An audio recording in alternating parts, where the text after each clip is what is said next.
U zadnjem videu sam govorio o tome kako je četvrti element motivacije zaposlenika struktura, koja opet ima u sebi 4 ključna elementa. I njih sam povezao sa ovim mojim samovanjem, odnosno planinarenjem, hodanjem danas. Krenuo sam od Belija pa do Porozina i natrag na otoku Cresu. Sad, šta je ta struktura?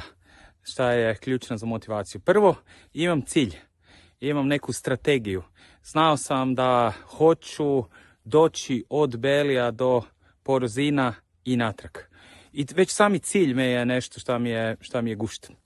Drugi dio te strukture je organizacija. Dobro sam se organizirao, posložio, pripremio sve šta mi treba, znam koje je moje mjesto, koje su moje ovlasti, odgovornosti u smislu ovog planinarskog malog podviga.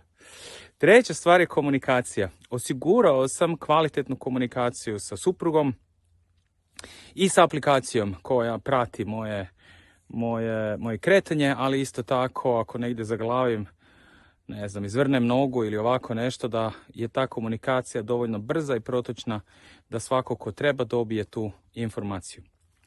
I na kraju, četvrta stvar je nagrada. Dakle, kad se vratim natrag, ide jedna fina, hladna pivica za nagradu. Za nekog ko radi u kompaniji, to može biti dobar bonus, može biti plaća, može biti pohvala, može biti slobodan dan, može biti dobra atmosfera, može biti šta god. Tako da, boom your company i uživajte u biznisu. Ja trenutno uživam u planinarenju. Pozdrav!